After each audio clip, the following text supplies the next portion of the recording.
Bonsoir. Alors merci d'être venus, puisqu'en ce moment nous accueillons au Musée des Beaux-Arts de Bordeaux des œuvres invitées, le balcon de Manet et l'œuvre de Monet, La cabane des douaniers. Pour cette raison, le Musée des Beaux-Arts a prévu un accrochage de la collection et a sorti des œuvres des réserves du musée avec des œuvres pré-impressionnistes et post-impressionnistes qui mettent en évidence l'école bordelaise du paysage et tous les artistes qui ont été influencés par l'impressionnisme. Donc si vous n'avez pas encore découvert cet accrochage, venez. Ça se passe au fond de l'aile Bonheur. Tout commence tout d'abord dans le hall avec un très beau tableau de Smith représentant la cathédrale dans le brouillard, avec bien sûr l'influence de Monet, Impression, Soleil levant, comme référence. Et puis après, bien sûr, on peut découvrir dans la salle consacrée à Camille Corot, l'école bordelaise du paysage avec les précurseurs de l'impressionnisme pour aller devant le tableau de Manet, le balcon et celui de Monet. Donc l'accrochage est très intéressant dans la mesure où il nous montre à quel point l'impressionnisme a marqué les Bordelais également, hein, puisqu'on voit des tableaux très intéressants de Smith, par exemple, dont je vous ai parlé. Et puis, bien sûr, toute la collection du musée autour de l'impressionnisme, qui n'est pas le point fort du musée des Beaux-Arts, mais nous avons la chance d'avoir ces deux œuvres prêtées en ce moment, et la preuve, vous êtes là aujourd'hui pour découvrir ces œuvres. Il y a quelques années, il y avait une belle exposition à la Galerie des Beaux-Arts qui s'appelait Peinture et société au temps des impressionnistes, qui mettait en scène justement Alfred Roll et Alfred Smith, et beaucoup d'artistes qui s'étaient passionnés pour l'impressionnisme. Alors là, aujourd'hui, je vais vous parler de Berthe Morisot, qui est la star un peu du tableau de Manet, Le balcon, dont je vous parlerai ensuite. Mais tout d'abord, on va rappeler un petit peu quelle était sa vie, puisque mon propos va vous raconter l'histoire de cette femme. Il y a beaucoup d'ouvrages, bien sûr, que vous pouvez lire pour compléter ce que je vais vous dire. Mais là, l'intérêt, c'est d'avoir aussi les images, et puis après, peut-être d'aller visiter le musée des Beaux-Arts pour voir les œuvres. Alors, Berthe Morisot est née à Bourges, donc là vous avez ses dates. On la connaît surtout sur ce portrait très célèbre. Elle est très connue pour avoir été un membre majeur dans le groupe impressionniste. Elle a suscité l'admiration et le respect de ses pairs. Et bien sûr, elle est l'amie de Manet, on va en parler, de Degas, de Renoir. On parlera bien sûr de toutes ses amitiés lors de cette présentation. Et bien sûr, je vais vous parler des étapes de sa carrière. Alors, ici à l'écran, vous avez son père qui était nommé préfet du Calvados en 1849. Lui, il avait reçu un traitement annuel de 16 000 francs à l'époque et donc était quand même dans une bonne situation sociale. Berthe Morisot, on va le voir, a deux sœurs dont elle va être très proche. Et sa mère, Marie-Joséphine Cornélie-Thomas, qui était connue pour être la petite nièce de Fragonard. Alors, Berthe Morisot va bien sûr être dans cette famille où le père a une présence très très importante. Il est nommé préfet d'Ille-et-Vilaine à Rennes en 1851. Et en mai de l'année suivante, il est révoqué pour avoir protesté contre la confiscation des biens des Orléans. On lui a versé à l'époque une pension annuelle de 2819 francs. La famille va donc s'installer à Passy, rue des Moulins. Et Berthe et ses sœurs vont être inscrites au Sacré-Cœur, rue de Varennes. Alors, vous connaissez probablement ces images très célèbres de Berthe Morisot. Elle a souvent suscité l'admiration. Elle était courtisée par de très nombreux hommes et des artistes qui la côtoyaient pour sa beauté. Alors, Berthe et ses sœurs donc, suivent ses cours. Madame Morisot lui fait prendre des leçons de musique.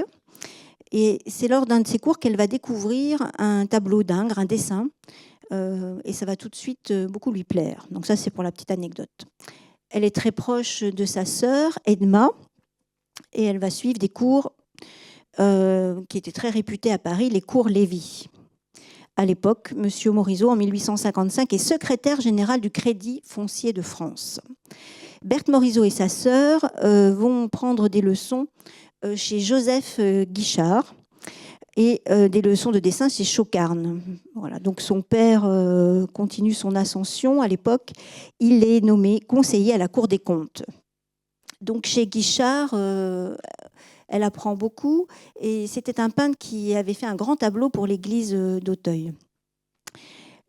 La jeune Berthe Morisot se rend au Louvre en compagnie de sa sœur Edma. Elle admire les œuvres de Titien, de Véronèse, mais tout ceci s'effectue sous la direction du fameux Guichard. C'est à cette époque donc qu'elle fréquente les couloirs du Louvre et qu'elle rencontre Félix Braquemont, qui était né en 1833 et mort en 1914, Henri Fantin-Latour et Jean-Baptiste Camille Corot qu'elle va rencontrer, qui va avoir une influence majeure sur elle. Alors, comme je vous le disais, au Musée des Beaux-Arts, nous avons le célèbre bain de Diane, et on rappelle toujours au musée à quel point il a influencé les artistes comme Odilon Redon et tous les artistes qui vont se diriger vers l'impressionnisme, notamment pour ses couleurs douces et fondues, le caractère élégiaque de ses œuvres et sa touche fragmentée. Donc, les deux sœurs Edma et Berthe vont prendre des cours chez Camille Corot. Les parents s'étaient installés rue Franklin, au numéro 12, à proximité des grands-parents. Et c'est comme ça que l'été, elles vont passer toutes les deux du temps à Ville d'Avray. Et elles travaillent donc aux côtés de Camille Corot. Alors ensuite, elles vont, quelques années plus tard, en 1863, elles peignent sous la direction d'Achille Oudinot, et qui avait été présenté aux parents par Camille Corot. Donc c'est un nouveau départ. Elle passe l'été au Chou. Alors Oudinot avait prédit un avenir exceptionnel pour ses filles. Bon, on verra que Edma va arrêter la peinture lorsqu'elle va se marier. Et donc c'est dans le quartier du Chou, à Auvers, qu'elle va rencontrer le célèbre Charles-François d'Aubigny. Vous pouvez voir au Musée des Beaux-Arts un très beau tableau, d'ailleurs, avec le petit Bottin, ce petit bateau qu'il avait installé sur l'eau. Et elle découvre donc la maison-atelier de l'artiste. Elle rencontre également Honoré Victorin Daumier. Et donc, à cette époque-là, elle habite rue Franklin. Donc, voilà pour les débuts de cette jeune artiste. La famille Morisot va rester dans cette rue, d'ailleurs, jusqu'en 1873. C'est d'ailleurs en 1864 que Berthe Morisot va envoyer son premier tableau au salon, comme sa sœur Edma.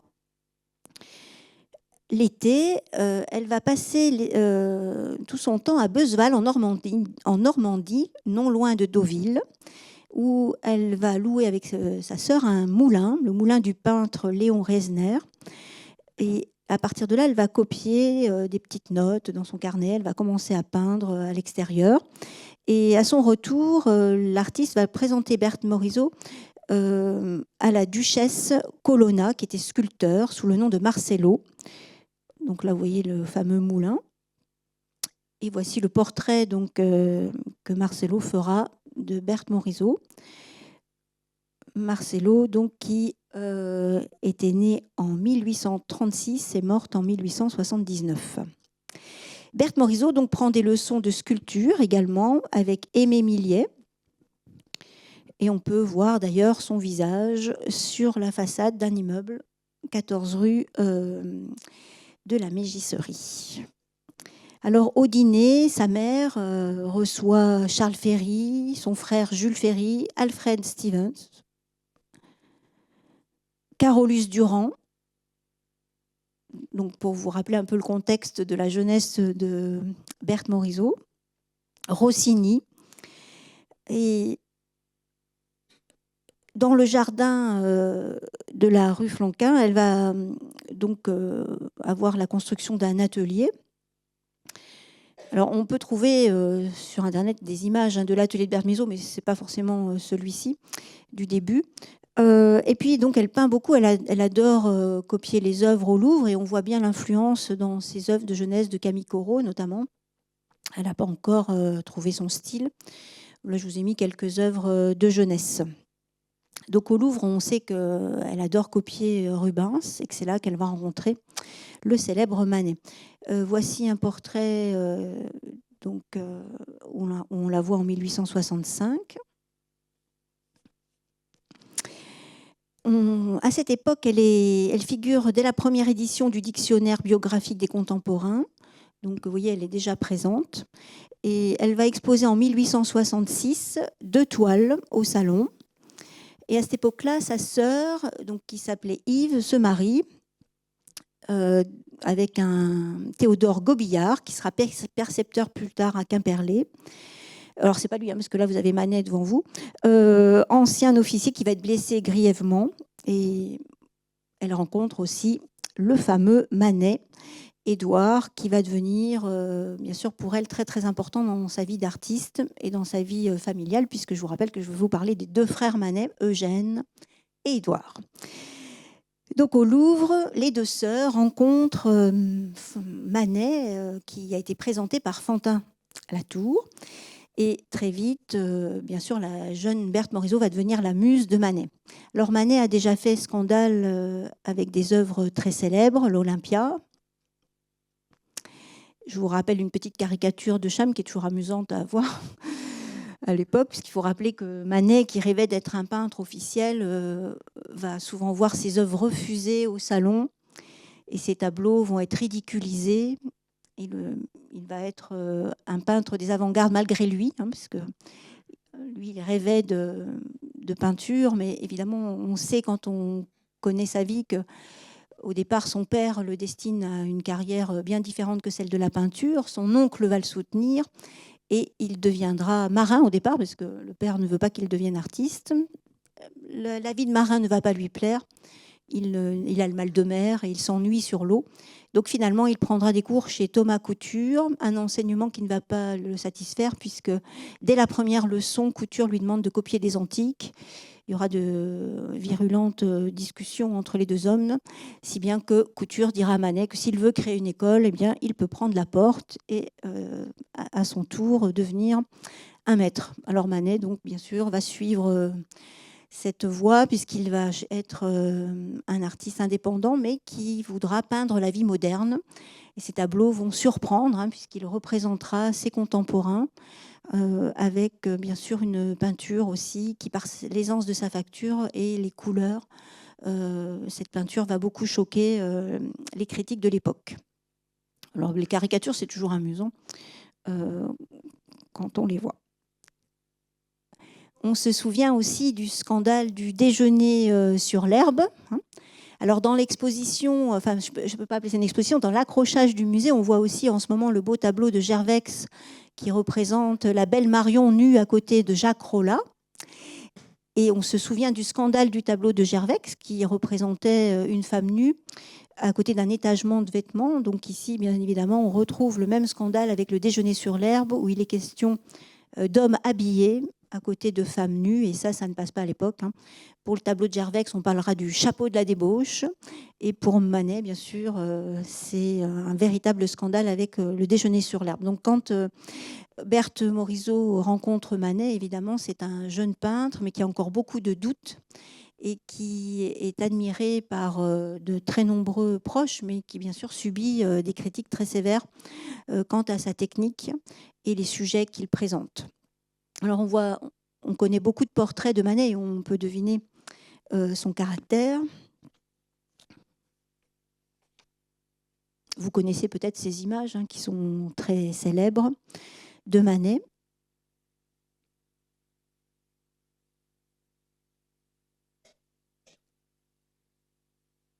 On voit un caractère très fort. Bon, il était souvent surnommé comme un être. Enfin, on disait souvent de lui qu'il était un peu fou, enragé.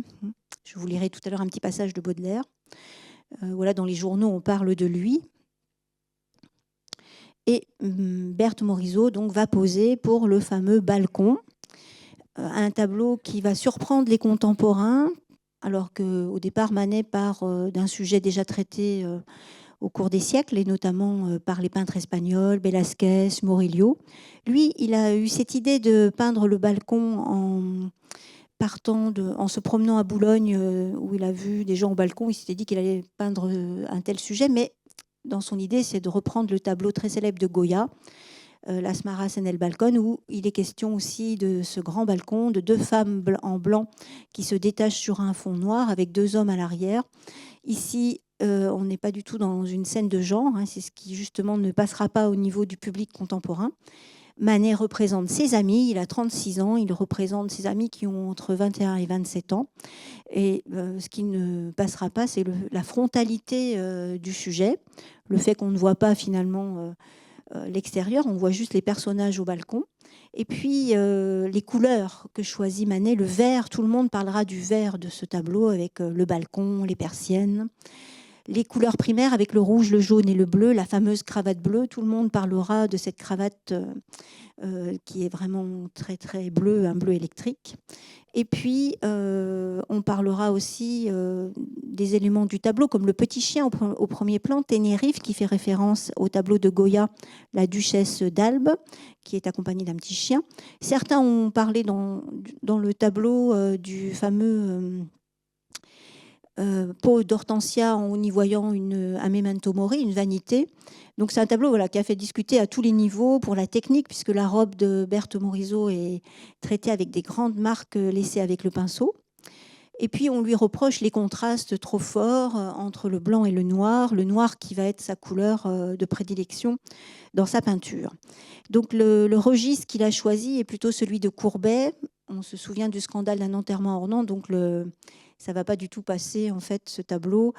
Il ressort, bien sûr, de cette œuvre que Berthe Morisot apparaît comme une femme fatale, très belle. Les contemporains, bien sûr, se sont beaucoup attardés sur elle. On se demandait, en fait, quel était le lien des personnages. Par exemple, Castagnari et Paul Mosse ne comprenaient pas l'histoire. Pour eux, ce n'était pas narratif. Berthe Morisot semblait regarder au loin, alors que Fanny Claus, jeune violoniste, elle, est en train de remettre ses gants, laissant sous-entendre qu'elle allait sortir. À l'arrière, on voit un personnage jovial. Il s'agit d'Antonin Guillemet, un peintre de paysage, vous voyez, qui a l'air en dehors de la scène. Donc chaque personnage est représenté sur un plan différent. Et dans l'ombre, on aperçoit un petit garçon, Léon, qui est, on va le voir peut-être, le fils que Manet a eu avec Suzanne Linoff, une petite... Vous m'entendez toujours? Oui. Qui donnait des cours aux frères Manet. Donc dans ce tableau, voilà des inconnus pour le public, représentés de manière extrêmement frontale. Les contemporains n'apprécient pas l'œuvre, pour certains, puisqu'on verra que d'autres vont y voir un tableau très important. On peut citer Cham, que vous avez déjà vu dans des caricatures précédemment, qui dit « Fermez donc cette fenêtre. Ce que j'en dis, monsieur Manet, est dans votre intérêt. » On peut rappeler aussi que Wolff, dont je vous parlerai un peu plus tard, lui va être très sévère, il va s'indigner de cet art grossier où, comme dans les persiennes vertes du balcon, Manet s'abaisse jusqu'à faire concurrence aux peintres en bâtiment. Voilà. Par contre, tous resteront d'accord pour dire que Berthe est magnétique, qu'elle est une femme fatale, et elle-même se vantera d'avoir été remarquée pour sa beauté, même si elle ne se trouvait pas vraiment bien. C'est le cas d'ailleurs des 3 modèles qui ont posé, puisqu'ils vont tous se plaindre des poses trop longues. Et la mère de Berthe Morisot racontera avec humour que Antonin et Fanny ont posé plus de 15 fois pour finalement être ratés par Manet.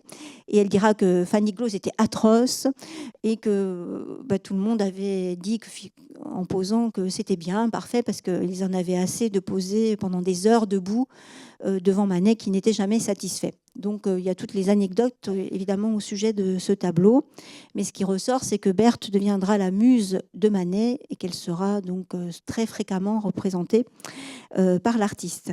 Un tableau qui a fait parler les artistes contemporains, Riopelle, qui disait que si on mettait une cravate réelle dans le tableau, ça n'aurait pas plus choqué à l'époque que ce bleu dans le vert que l'on peut voir dans le tableau. Magritte a repris le tableau en transformant les personnages en cercueils. Voilà, il y a eu beaucoup de réinterprétations du sujet.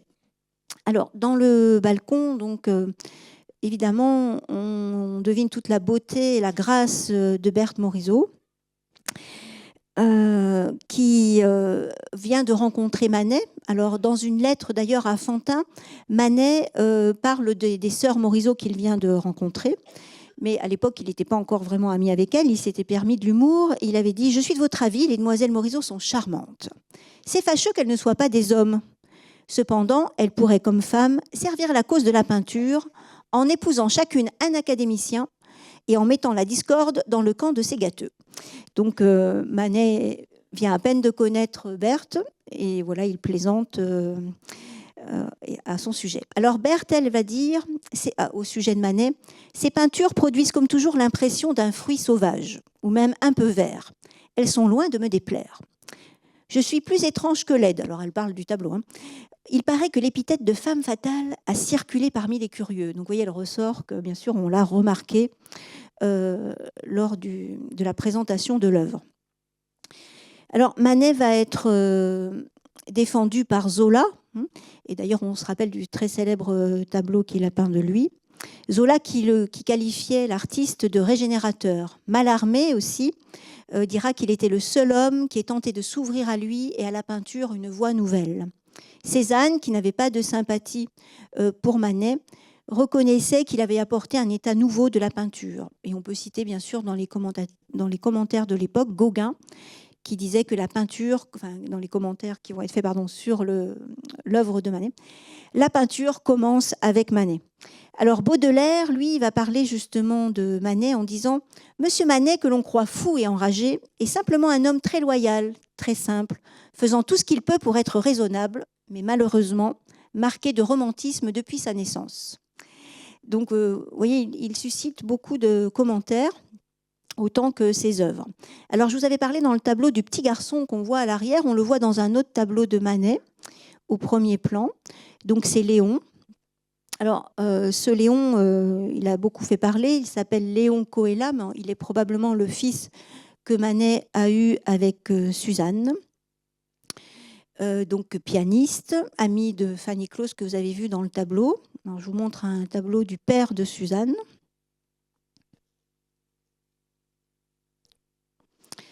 Voici Suzanne que Berthe Morisot surnommait la grosse, parce qu'elle était jalouse d'elle en fait. Mais quand on lit la correspondance avec sa sœur, elle l'appelle tout le temps comme ça. Suzanne qui a bien sûr été l'objet... Elle n'est pas tendre Berthe Morisot avec ses rivales. Enfin ses rivales de peinture. Ou de sujet de peinture. Là, vous voyez toujours Suzanne peinte par Manet en 1858.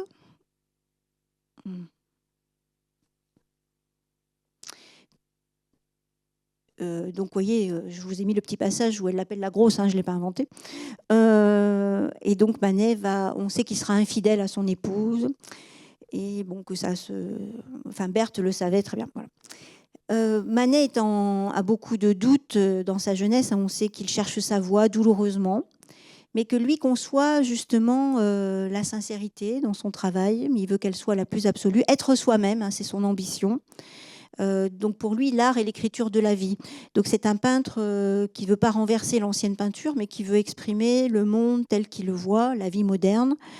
Et il sera en fait navré de tout le bruit qu'il va causer autour de lui. Alors oui, on retrouve Suzanne dans un autre tableau de Manet.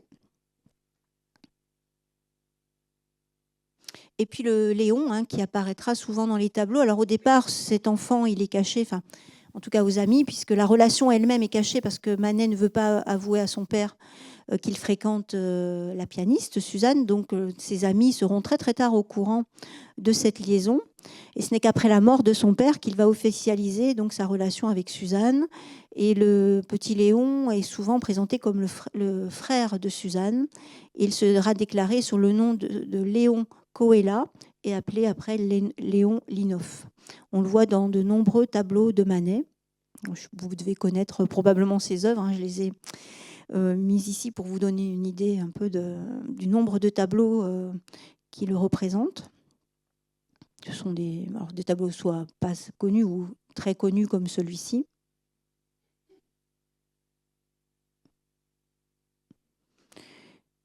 Voilà. Et puis on peut trouver une photographie de lui.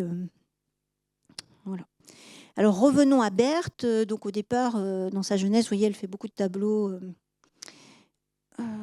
qu'on peut découvrir ainsi. Donc là, on voit un portrait donc, peint par sa sœur. C'est l'époque aussi où Berthe Morisot va rencontrer Puvis de Chavannes, qui sera très amoureux d'elle. Je vous en parlerai un peu après. Enfin, qui sera amoureux d'elle, mais une relation qui ne va pas aboutir. Voici un portrait que Puvis de Chavannes avait exécuté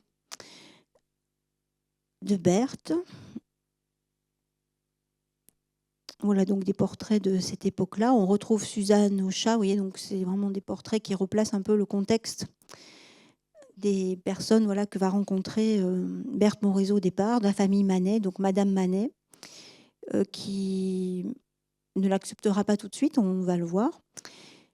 Et nous allons parler de l'année 1869, donc l'année du balcon. Pour Berthe Morisot, c'est une période importante parce qu'elle va se séparer de sa sœur. C'est plutôt sa sœur qui va partir puisqu'elle se marie. Elle vient d'épouser Adolphe Pontillon, officier de marine. Donc pour les deux sœurs, c'est difficile puisqu'elles étaient habituées à passer leur vie ensemble. Et dans la correspondance, on voit que l'une et l'autre, on se manque de cette relation à la fois donc de sœurs, mais aussi du travail qu'elle menait dans la peinture, puisque Berthe va se retrouver un peu seule. Et sa mère va d'ailleurs bien la surveiller et ne comprendra pas que Berthe ne trouve pas un mari. Ses deux sœurs vont se ranger, comme on dit, et elle reste célibataire. Et la mère ne sera pas toujours très douce envers sa fille. Donc ici, vous voyez des tableaux de la sœur donc, de Berthe Morisot. Alors, on sait qu'à cette époque, Berthe Morisot offre à Manet cette vue du port de Lorient qu'elle avait exécutée. Et donc, dans la correspondance, on peut apprendre beaucoup de choses. On peut mieux comprendre la relation et deviner aussi le caractère de Berthe.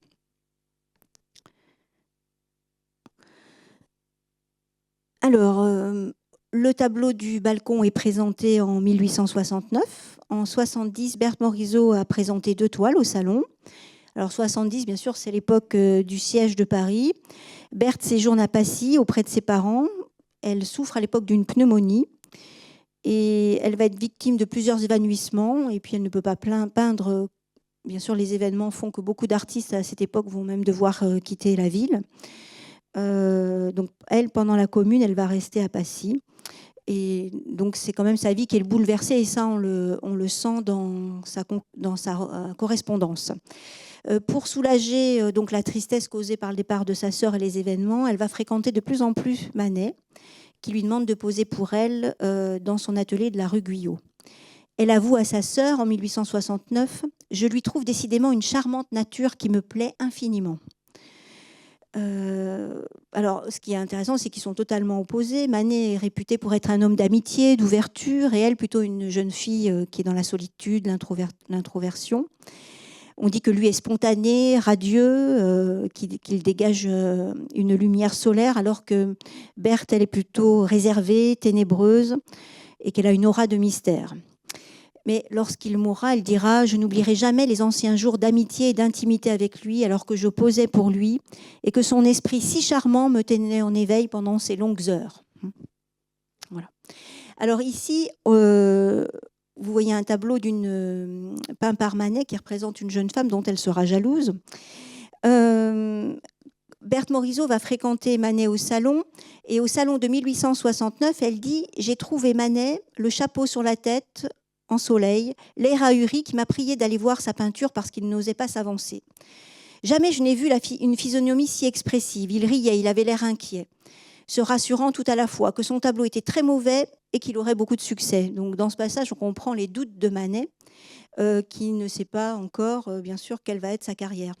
Donc elle va faire beaucoup de commentaires lorsqu'elle visite les salons sur les autres peintres, mais on sent toujours beaucoup d'admiration pour Manet et ses toiles.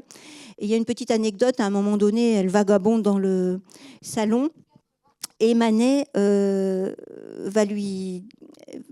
demande à Manet de rester avec elle et lui, il va lui dire qu'il ne se risquera jamais à jouer le rôle de bonne d'enfant. Donc elle est vexée parce qu'il n'a pas voulu rester à ses côtés. Et elle va en parler, bien sûr, dans une lettre à sa sœur. Alors, elle va avoir donc quelques rivales de peinture, et notamment quand Manet représente Valentine Carré, que vous voyez à l'écran, c'était une de ses amies. Elle habitait la maison voisine. Elle dit je me suis promenée un jour au salon avec la grosse Valentine Carré. Oui, elles sont toujours grosses. Manet, qui l'a aperçue, est demeuré dans l'admiration. Et depuis ce temps, il me poursuit pour venir faire quelque chose d'après elle à l'atelier. Je n'en ai envie qu'à moitié, mais lorsqu'il a quelque chose en tête, il est comme Tiburce, il faut que cela se passe tout de suite. Donc vous voyez, elle sent bien que Manet s'intéresse à la célèbre Valentine Carré que vous voyez à l'écran. Voilà, à chaque fois, donc, elle passe de la grosse Suzanne à Valentine qui également est grosse. Elle va être aussi jalouse d'une artiste qui est beaucoup plus jeune qu'elle, qui s'appelle Eva González. Et là, par contre, c'est quelqu'un qui fait de la peinture, donc c'est beaucoup plus une rivale. Et voici ce qu'elle dit. À mon grand étonnement et contentement, j'ai recueilli les plus grands éloges. Il paraît que décidément, c'est mieux qu'Eva González. Donc vous voyez, Manet vient de la féliciter, donc ça lui plaît. Manet est trop franc pour qu'on puisse s'y tromper, ajoute-t-elle. Je suis sûre que ça lui a beaucoup plu. Seulement, je me souviens de ce qu'il dit, de ce que dit Fantin. Il trouve toujours bien la peinture des gens qu'il aime. Donc, vous voyez, elle doute quand même que ce soit... Voilà. Alors, on sait que Manet va beaucoup être présent dans sa vie et que parfois, il interviendra même sur certaines de ses toiles. Et à un moment donné, donc, elle raconte à sa sœur que, voilà, où commencent mes malheurs. Une fois en train, rien ne peut l'arrêter. Il passe du jupon au corsage, du corsage à la tête, de la tête au fond. Il fait 1000 plaisanteries, rit comme un fou, me donne la palette, la reprend. Enfin, 5 heures du soir, nous avions fait la plus jolie caricature qu'il puisse voir. Ma mère trouve l'aventure drôle, je la trouve navrante. En fait, elle n'aime pas du tout que Manet intervienne sur ses tableaux. Et elle fera tout pour se détacher de la peinture de Manet, même si, bien sûr, elle va reconnaître son influence. Alors, je vous présente un tableau voilà, de cette époque-là. Et à l'époque aussi, Degas peint le portrait de sa sœur Yves.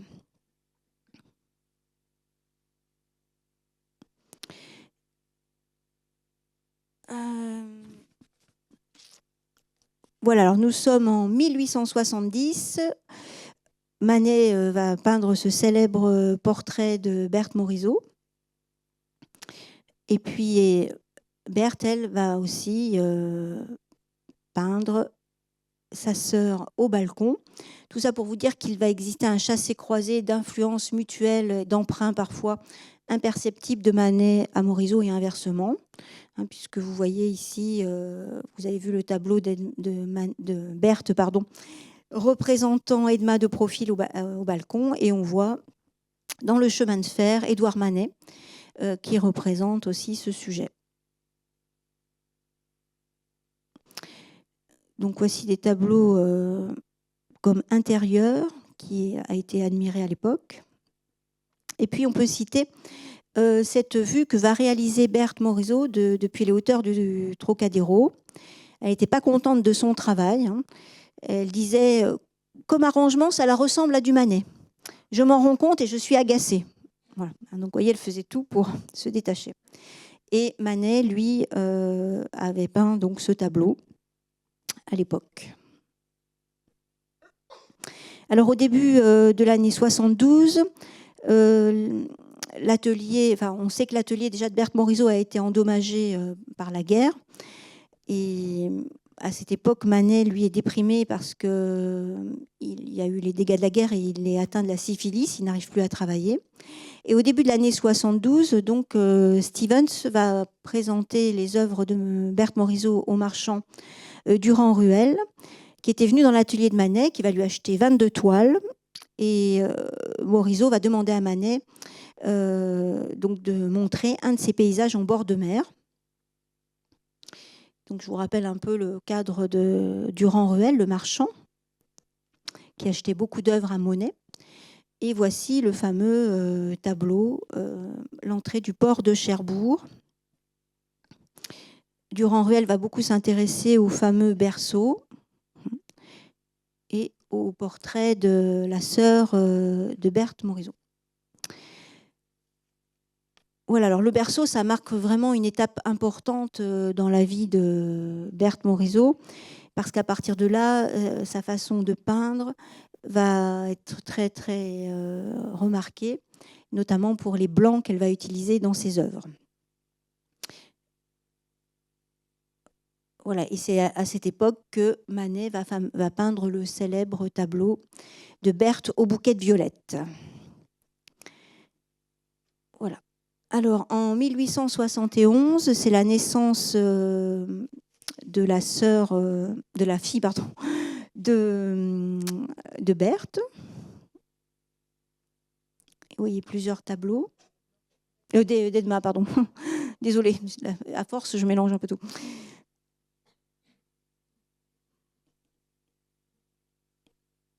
Voilà, donc je vous présente quelques œuvres de cette époque.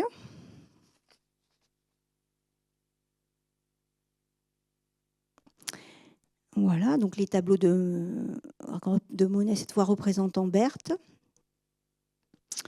Quelques images très célèbres de Berthe Morisot. Alors attendez, il faut que je retrouve un passage que je vais vous lire.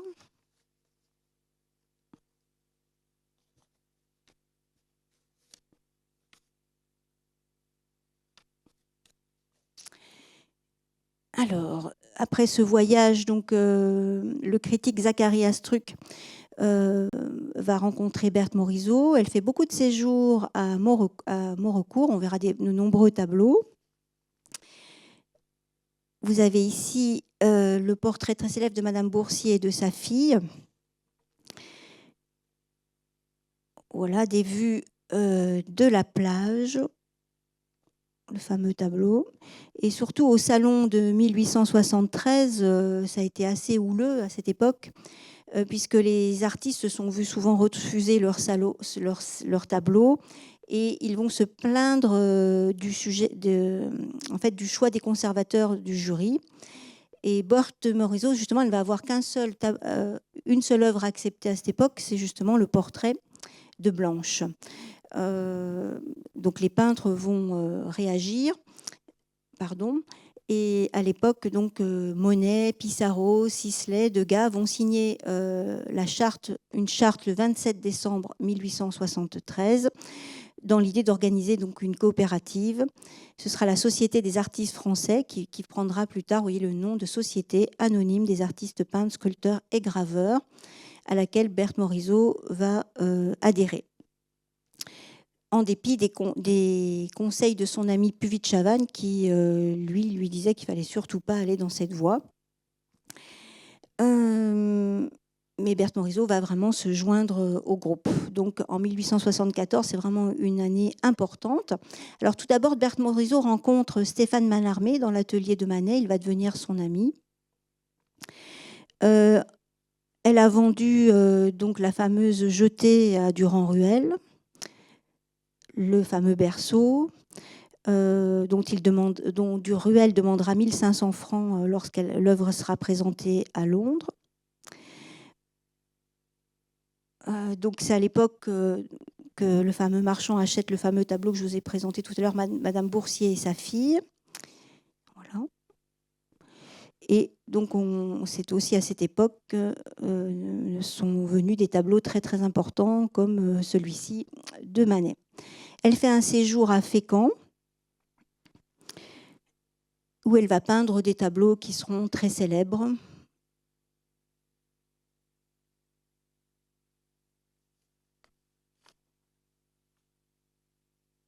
Je vous fais défiler ses œuvres.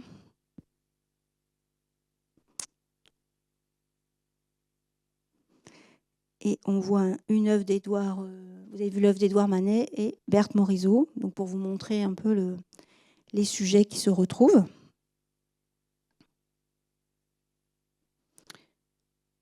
Donc voilà toute cette période marquée par des touches très libres. Vous voyez l'économie de moyens dans les œuvres, une palette très claire.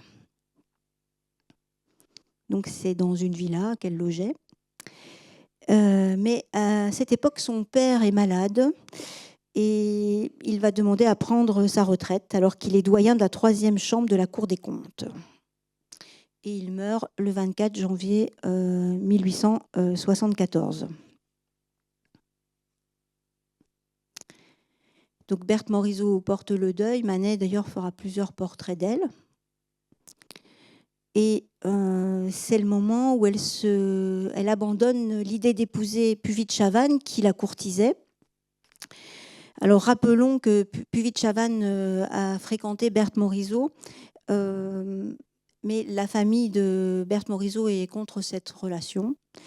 Donc dans une lettre qu'il va écrire le 23 juin 1871, il dit « Vous me dites que nos relations ne seront jamais suivies ni faciles, je le sais bien. Quoique j'ai rencontré monsieur votre père qui m'a engagé à aller à Passy. J'ai pris cela comme je devais le faire, c'est-à-dire comme un mot de pure courtoisie, car je sais qu'on ne m'aime pas chez vous et que l'idéal à mon endroit est de ne me voir jamais. Voilà plus qu'il n'en faut pour éteindre tout rapport. Rien n'est plus horrible au monde que ce qui est tendu et faux. Donc Berthe Morisot va lui reprocher en fait de prendre des distances, puisque tous les deux avaient une attirance l'un pour l'autre. Donc la jeune femme se plaint et Puvis de Chavannes lui dit: vous me dites une chose à laquelle j'ai toujours oublié de répondre, c'est que l'hiver dernier je vous ai abandonné, mais sapristi, vous ne vous rappelez donc pas que c'est sur votre conseil que j'ai dû m'abstenir et sur votre affirmation que vos parents ne me voulaient pas de bien que je me suis retirée. J'ai espéré autrefois pouvoir continuer avec votre famille des relations du monde avec la nuance d'intimité, de facilité naturelle que donne une sympathie réciproque à laquelle je croyais. Elle n'existait et n'existe encore que de mon côté, malgré certaines attentions auxquelles Madame votre mère conviendra bien que je pouvais me laisser prendre sans autre cuidance. Et comme il n'est jamais trop tôt pour bien faire, dès que j'ai été édifiée sur les sentiments de votre famille à mon égard, j'ai pris la poudre d'escampette. Donc de nombreux prétendants vont passer autour de Berthe Morisot, qui est difficile, mais ceux qui lui plaisent ne plaisent pas à sa famille. Donc c'est très difficile pour elle qui vit en marge, puisqu'elle est quand même, elle commence à aller dans l'âge. Ses sœurs sont mariées et elle reste célibataire. Et sa mère ne lui fait pas du tout confiance. Il y a un petit passage où d'ailleurs elle dit qu'elle ne croit plus du tout à sa peinture, donc elle n'a plus du tout le soutien de sa mère, parce que sa mère est un peu désespérée de voir que Berthe Morisot ne se marie pas et qu'elle ne remporte pas un grand succès avec ses toiles. Alors voici ce que disait Berthe d'ailleurs au sujet des hommes. Les hommes croient facilement qu'ils occupent toute une existence. Mais moi, je crois que quelque affection que l'on puisse avoir pour son mari, on ne rompt pas sans peine avec une vie de travail. C'est une très jolie chose que le sentiment, à condition qu'on lui joigne autre chose pour remplir ses journées.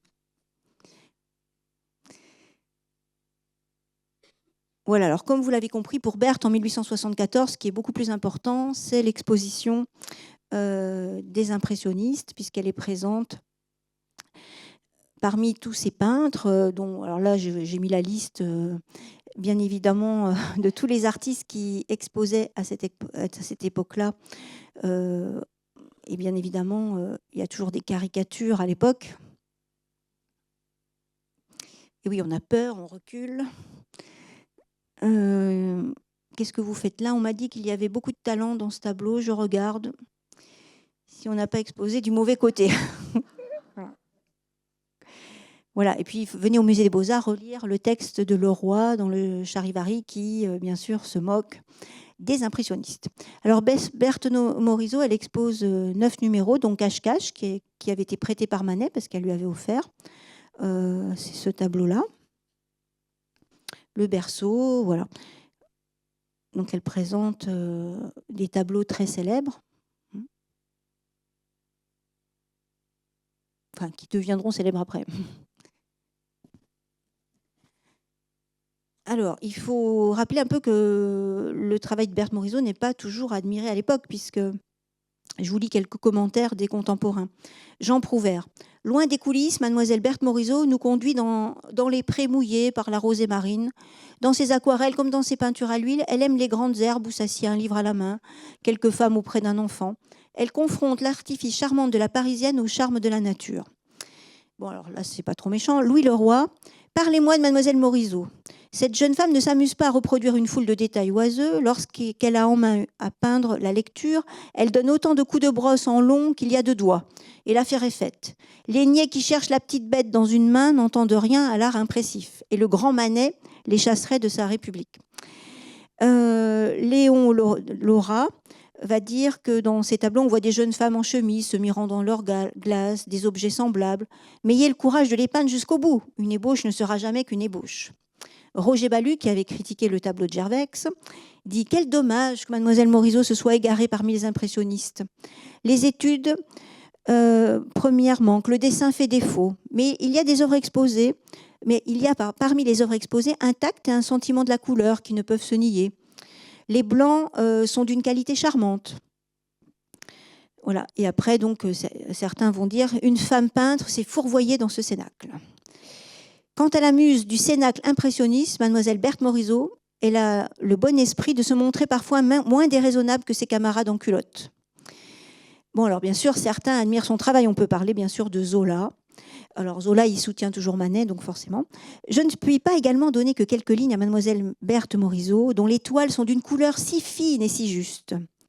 Cette année, la Psyché et la jeune femme à sa toilette sont deux véritables perles, où les gris et les blancs des étoffes jouent une symphonie très délicate. Alors vous voyez, ce sont les mêmes tableaux. Paul Mintz, lui, qui est plutôt hostile, c'est le rêve de l'inachevé. Même impossibilité, même séduction dans la femme à sa toilette. Elle est d'un blond cendré et se montre de profil perdu. L'ensemble joue dans des gris piqués, ça et là, de taches d'un rose pâle. Et partout le dédain le plus avoué pour tout ce qui ressemble à l'écriture, pour tout ce qui implique le désir de se faire comprendre de ses contemporains.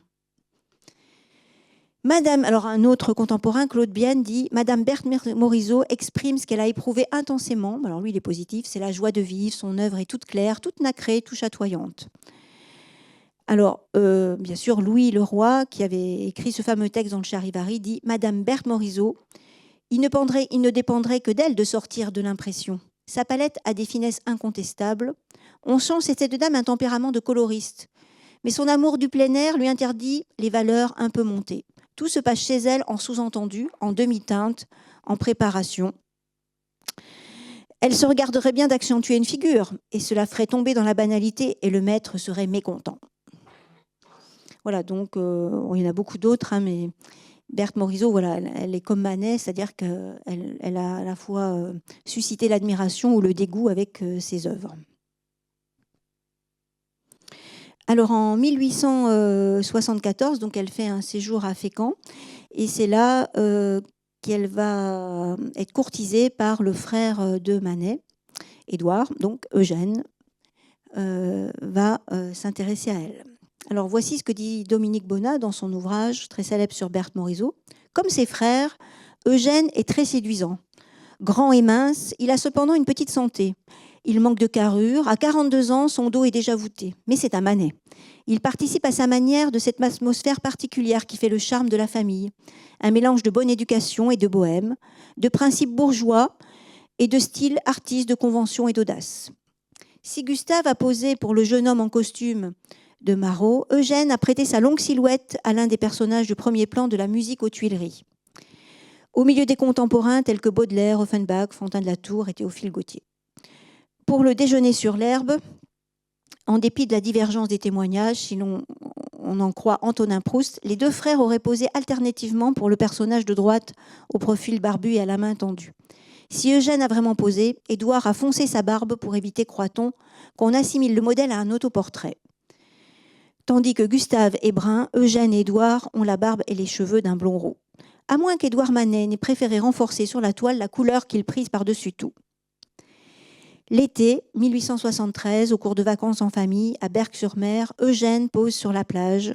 Ce sera le nom du tableau qu'achètera Henri Rouard, allongé sur le table à côté d'une Suzanne, voilée de noir, d'un noir plus clair que le béret et la barbe de Gênes, là encore transformée. Donc comme Eugène, comme ses frères, Eugène va vivre de ses rentes et à la mort de son père, il a placé sa fortune en terrain et en immeubles à Gennevilliers. Il a hérité d'appréciables biens fonciers. Il n'est pas très riche, mais il peut vivre sans travailler. Et dans l'acte de mariage, il est défini comme propriétaire. Il n'a pas d'autre activité. Donc c'est un homme ténébreux, mais qui souffre de complexes d'infériorité. Pour sa famille, il a l'âme d'un bon samaritain. Il aime se dévouer aux siens. Et lorsqu'il va demander sa main à Berthe, en Normandie, il fait le vœu de la rendre heureuse. Et elle va lui sacrifier son célibat. Tout se passe le 22 décembre 1874 à Notre-Dame-de-Grâce de Passy. Donc une cérémonie sans la moindre pompe qui célèbre leur mariage dans la plus stricte intimité. S'y trouve Adolphe Pontillon, le mari d'Edma, qui est le témoin de Berthe, et Édouard Manet, qui sera le témoin d'Eugène. Voilà, donc à l'époque, Berthe dit qu'elle est en robe et en chapeau comme une vieille femme.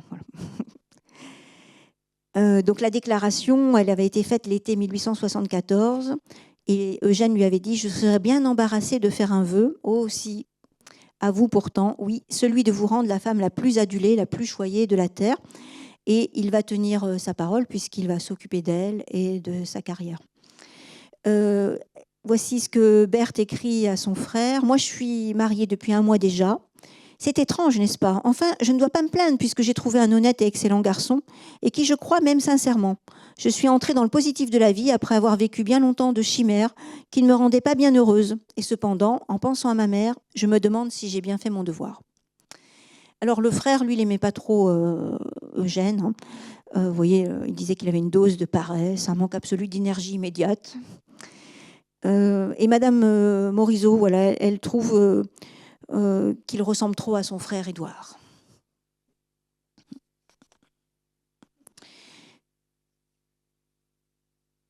Voilà, alors sa mère, justement, comme je vous disais, elle avait des doutes au sujet de Berthe. Et voici ce que dit justement la jeune artiste. « Ma mère m'a dit poliment hier qu'elle n'avait aucune confiance dans mon talent et qu'elle me croyait incapable de jamais rien faire de sérieux. » Donc, vous voyez, Berthe, elle est dans ce contexte où déjà toutes ses œuvres sont critiquées, mais en même temps, voilà, elle n'est pas vraiment soutenue par sa mère. Donc, lorsqu'elle vient d'épouser le fameux Eugène, elle pose donc pour ce fameux portrait que je vous ai présenté tout à l'heure, hein, si on remet dans le contexte. Et avec Renoir, Monet, Sisley, elle participe à une vente impressionniste le 24 mars 1875 à l'hôtel Drouot. Donc c'est l'époque où elle peint de très beaux tableaux. Donc, je remets un tableau très célèbre de cette époque-là. Donc à la vente impressionniste, donc vous voyez, on retrouve donc ces 3 amis. Tout se passe donc à l'hôtel Drouot. Et c'est Ernest Auchédé qui va donc acheter pour 480 francs le fameux tableau intérieur et une aquarelle aussi de paysages de mer. À l'époque, elle va être critiquée et elle va être traitée de prostituée de la peinture. Et on sait que, justement, son ami Pissarro va la défendre et ça va déclencher une véritable bagarre. Hein. Il y avait eu la police qui était intervenue. Puisque donc, les œuvres de Berthe avaient suscité le scandale et on l'avait donc maltraitée. Alors, elle passe l'été avec sa famille à Gennevilliers, avec sa belle famille. Donc, on sait que les parents, ils n'aimaient pas trop Berthe, hein, les parents de Manet. L'été, donc voilà des tableaux très célèbres qu'elle peint à cette époque-là. Et puis, elle va partir en Angleterre avec son amoureux. Donc, elle fait un séjour sur l'île de Wight. Donc, elle fait un portrait très célèbre de son époux. Ils avaient loué donc le fameux cottage. Et il y a donc bien sûr un gros plan du tableau qui nous montre l'aisance de la touche de Berthe à ce moment-là, toujours, avec bien sûr des tableaux laissés à l'état d'esquisse. Et on peut comprendre le choc pour les contemporains de voir des œuvres aussi modernes. Donc elle produit plusieurs toiles. Et de retour à Paris, le couple va s'installer rue Guichard. Alors, en 1876, elle peint ce tableau que vous pouvez voir au Musée des Beaux-Arts qui représente son neveu, le fils d'Yves. Desboutin va graver son portrait et Berthe Morisot donc, participe à la 2e exposition impressionniste. Elle présente 16 tableaux. Voilà, et à ce moment-là, elle est critiquée par Wolf, qui va être très sévère vis-à-vis d'elle. Donc là, je vous montre le catalogue. Donc 19 peintures qu'elle présentera à ce moment-là. Donc elle présente le bal, ce tableau très célèbre. Et Wolf, à l'époque, dit « Il y a aussi une femme dans le groupe, comme dans toutes les bandes fameuses. Elle s'appelle Berthe Morisot et est curieuse à observer. » Bon, il manque un majuscule, mais bon. « Chez elle, la grâce féminine se maintient au milieu des débordements d'un esprit en délire. » Wow. Alors ça, à l'époque, ça passe pas puisque Eugène veut provoquer un duel avec Wolf. Et bon, Eugène Manet et tous les proches vont dire qu'il ne faut pas du tout que ce duel ait lieu, donc on le dissuade. Mais ce qui est amusant, c'est que Manet, lui, va représenter son ennemi, hein, l'ennemi de ses amis impressionnistes, dans un célèbre portrait qui n'a pas du tout plu d'ailleurs au départ à l'auteur. Donc c'est aussi intéressant de rappeler de tout ce contexte des critiques qui allaient jusqu'à traiter une peintre de prostituée ou de peintre en délire. Faut comprendre aussi tout ce que vivent à l'époque ces artistes. Berthe, elle est souvent citée pour ses tableaux aux couleurs très claires. Hein. Il faut comprendre aussi qu'elle a fait toute une série d'œuvres, vous voyez, à la palette très caractéristique, avec ces blancs qui seront admirés par beaucoup de contemporains.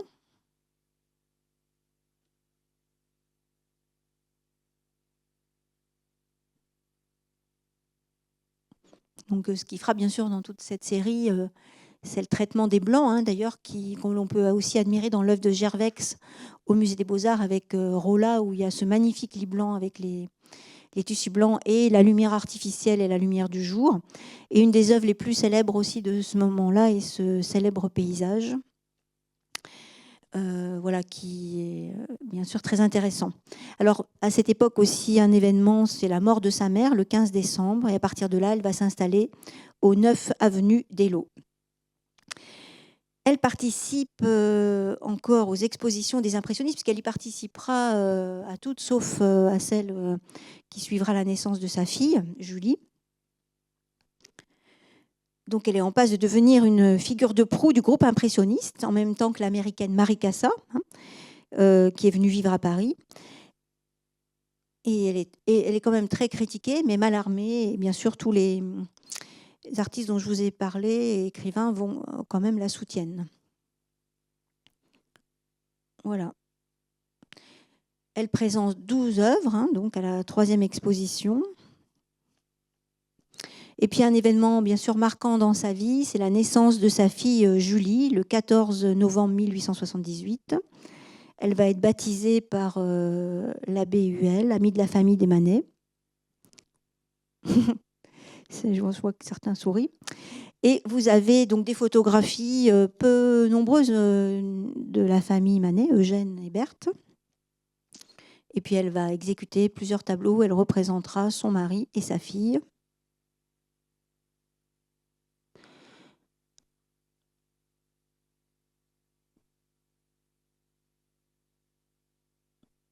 Alors Eugène va la suivre partout, l'aider dans la préparation de ses expositions. Il va se consacrer totalement à elle. Voilà, donc il n'y a que la 4e exposition où elle ne participera pas. Voilà. Alors on sait que Manet lui offrait des cadeaux régulièrement, enfin Édouard, le peintre, des chevalets, des pastels. Mais depuis la naissance de sa fille, Berthe Morisot est fréquemment malade. Voilà. Donc elle est installée dans cette maison où on peut voir aujourd'hui la plaque qui rappelle que Paul Valéry a également habité dans les lieux. On verra pourquoi tout à l'heure. Voilà, elle va passer l'été à Bougival et à Beuzeval et à Olgat. Donc elle fait beaucoup de tableaux où on voit sa fille avec souvent une palette très claire et donc l'aisance de la facture si caractéristique des impressionnistes. Donc c'est toute cette époque où vous voyez dans ce gros plan, vous voyez les marques très, très libres du pinceau, les visages à peine esquissés. Imaginez pour les contemporains, c'est vraiment de l'esquisse. Elle va passer aussi l'hiver de 1881 à Nice, à l'hôtel d'Angleterre. Elle fera un voyage aussi à Gênes, à Pise, à Florence avec Eugène et Julie. Donc à Nice, elle fait toute une série de tableaux, toujours avec le style qu'on lui reconnaît.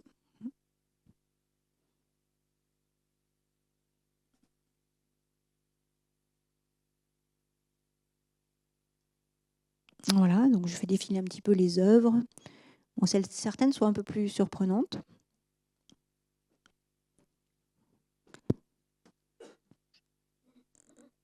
Voilà. Donc elle va exposer en 1882 à Londres. Et à l'époque, Manet, Édouard va faire un portrait de sa fille donc assis sur l'arrosoir. Donc Berthe Morisot, vous voyez, multiplie les tableaux représentant soit ses sœurs ou sa propre fille. Et un événement va bien sûr marquer cette période, c'est la mort de Manet, qui souffrait de rhumatisme et qui va donc mourir très, très bientôt. Donc là, je vous montre quelques tableaux encore de cette époque. Et donc Manet meurt à 51 ans de la syphilis, d'une gangrène. Il a laissé plus de 400 toiles. Voilà, mais très rapidement également, un autre décès dans la famille, c'est la mort de Gustave Manet, le deuxième frère, qui lui était installé au départ à Nice, puis à Menton, où il va mourir. Et Berthe va tout faire pour organiser une rétrospective à l'honneur de Manet, qui ouvrira donc le 5 janvier 1884. Donc c'est une exposition posthume. Elle a énormément travaillé pour pouvoir présenter le maximum d'œuvres. Donc les photographies existent, mais bon, elles ne sont pas très nettes de cette époque-là. Le catalogue aussi, voilà, le livre Émile Zola, Exposition des œuvres d'Édouard Manet. Et elle va d'ailleurs donner un tableau, il manquait une majuscule, à Degas. C'est ce tableau qu'elle donne. Et à Pissarro, elle va donner le fameux tableau qu'on appelle Sous les arbres ou Partie de campagne. Voilà. Alors, moment important pour elle aussi, en 1886, elle visite l'atelier de Renoir et elle est fascinée par les grandes baigneuses de Renoir. Et d'ailleurs, ça peut se voir dans certaines de ses œuvres, on voit l'influence du maître.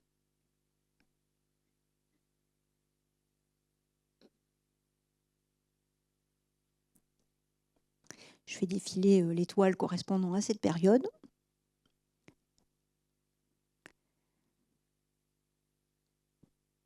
Voilà, alors elle va participer aussi à une exposition à New York et à la 8e exposition des impressionnistes où on peut toujours voir son nom sur les affiches. Donc la 8e exposition, c'est du 15 mai au 15 juin. Et là, à ce moment-là, donc l'année suivante, vous voyez, elle va exposer ses œuvres chez Georges Petit et chez Durand-Ruel. Ensuite, dans sa vie, il va y avoir un séjour à la Villa Ratti, donc à Cimier. Voilà. Et c'est à ce moment-là aussi qu'elle va aider Claude Monet, qui a ouvert une souscription pour offrir l'Olympiade Manet à l'État. Voilà, Renoir l'a incité à produire des œuvres pour un décor.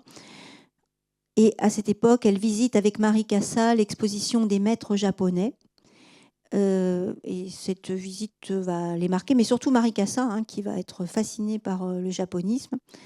Berthe Morisot fera quelques tentatives, elle en couleur, mais elle sera déçue, elle va détruire ses œuvres. C'est l'année aussi où elle va rendre visite à Monet en compagnie de son ami Mallarmé. Donc elle va à Giverny, c'est au mois de juillet.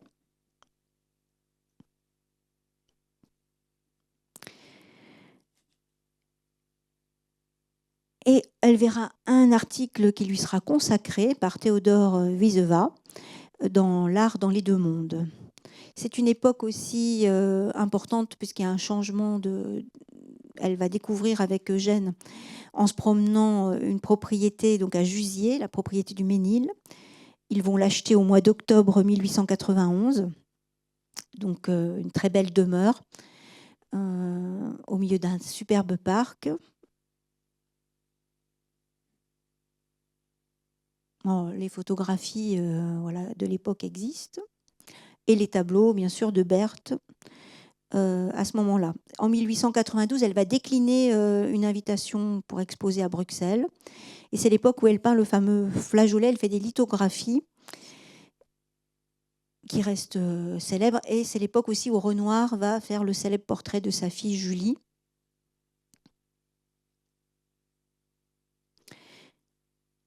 Et c'est l'époque aussi où son mari meurt.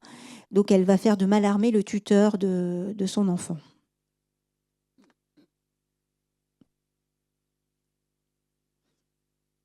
Donc son mari est mort aussi de la syphilis. Elle va mourir de la même maladie. Donc là, on voit des vues de son atelier. Dans la fin de sa carrière, elle expose chez Bousseau, Valadon. Donc c'est une belle période, mais qui est marquée par la mort de ses proches, puisque dans son entourage, on voit bien que petit à petit, toute la famille s'en va. Donc elle perd sa sœur Yves. Et à ce moment-là, donc la fille de sa sœur, Janie, deviendra plus tard l'épouse de Paul Valéry. Et donc on verra souvent dans les tableaux de Berthe Morisot les enfants de la famille. C'est l'époque aussi où Renoir va peindre ce célèbre tableau où l'on voit Berthe Morisot et sa fille. Il avait fait un beau pastel préparatoire.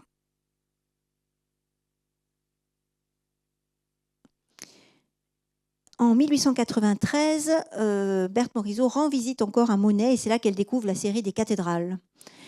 Et pour elle, un événement aussi, puisqu'elle va participer à une exposition des portraits du prochain siècle à la galerie Lebrac de Bouteville.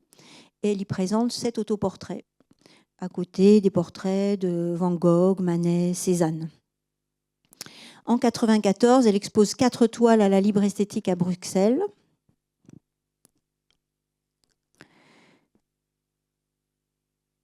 Et puis c'est l'époque où son tableau va entrer le tableau de Manet où elle est présente va entrer au musée du Luxembourg.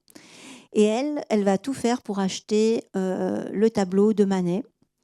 Elle l'achète pour 4 500 francs. 5 500 avec les frais à l'époque.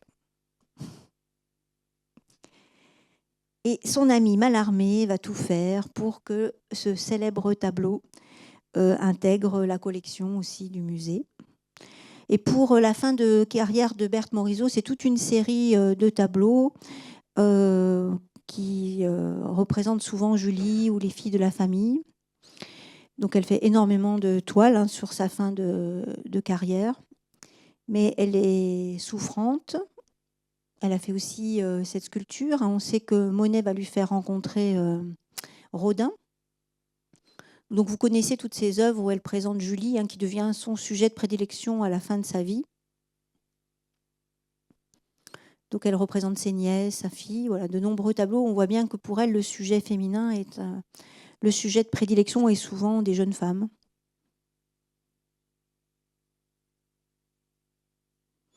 Donc il y a quelques tableaux qui sont peut-être un peu plus étonnants lorsqu'il s'agit de mythologie.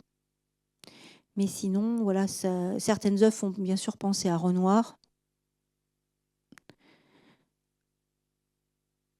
Voilà, ce sont des tableaux très très connus que vous devez déjà avoir vus.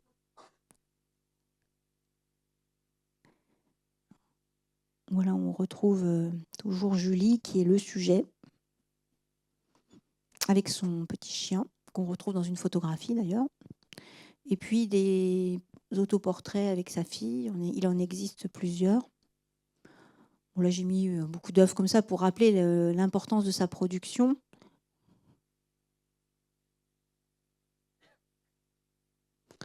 Voilà, elle va peindre ses œuvres à la demande de Renoir. Et une photographie de Berthe Morisot à la fin de sa vie. On se rappelle qu'elle meurt donc le 2 mars 1895, rue Weber. Donc probablement de la même maladie que son époux. À l'époque, on disait qu'elle avait contracté la maladie de sa fille, qui avait une grippe, mais on n'affichait pas clairement, évidemment, les causes de sa maladie. Elle est enterrée dans la tombe d'Eugène Manet et elle se retrouve donc avec Édouard et Eugène. Mais vous voyez, il est marqué veuve d'Eugène Manet sur la tombe.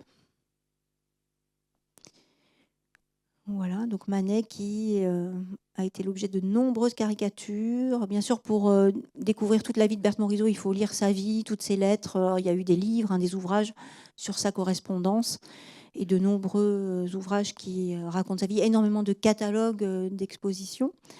Julie est très connue aussi. Il y a eu une exposition qui lui a été consacrée. À la mort de sa mère, ce sont Mallarmé et Renoir qui vont s'occuper d'elle. Il va y avoir des expositions en l'honneur de Berthe Morisot à Lille, voilà, très très célèbres, à Marmottan. On verra souvent des photographies de Julie sur Internet qui s'occupe de la carrière, enfin de la reconnaissance des œuvres de sa mère.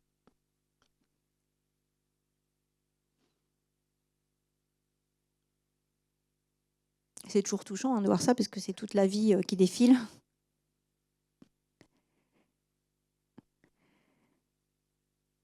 Voilà, et puis évidemment, après, il faut visiter tous les musées pour voir les œuvres. Et voilà, je voulais terminer avec, vous voyez, ce timbre où on voit bien sûr une œuvre de Berthe Morisot. Donc une artiste très proche, bien sûr, des peintres impressionnistes, une femme qui s'est imposée à une époque où c'est pas évident, hein, parce que être une femme qui expose des œuvres à la touche surprenante et en même temps avec des sujets qui ne sont pas du tout contemporains, puisque on n'est pas habitué dans la peinture académique à voir des scènes du quotidien. Et les artistes impressionnistes vont bien sûr avoir beaucoup de difficultés pour vivre de leur peinture. Et si vous venez visiter l'accrochage au musée, il y a le célèbre tableau de Monet, La cabane des douaniers, où on comprend, quand on lit sa correspondance aussi avec son marchand Durand-Ruel, qu'il s'agit de produire un nombre considérable de toiles qu'il vend 400 francs pièce et que le marchand vend 2000 à 2500 francs après. Donc pour tous ces artistes, il y a aussi la réalité de la vie, il faut vivre de cette peinture. Donc les productions paraissent énormes, mais ils devaient beaucoup produire pour pouvoir survenir à leurs besoins et avoir une vie décente. Bon, on a bien compris que par son mariage, Berthe Morisot avec Eugène vit dans l'aisance, mais on comprend tout de même qu'elle est énormément critiquée en tant que femme. Hein. Vous voyez, elle est souvent ridiculisée dans les journaux, mais elle va se défendre et continuer sa route. Et ce qui est intéressant, bien évidemment, c'est de voir à quel point elle a été vraiment le modèle préféré de Manet, hein, par ce caractère. Alors, il faut lire, bien sûr, l'ouvrage de Madame Bonnat sur Berthe Morisot, parce que là, on apprend énormément de choses sur elle. Si vous ne l'avez jamais lu, voilà, c'est à lire. Et puis, venir voir, bien sûr, le balcon au Musée des Beaux-Arts. Merci Isabelle.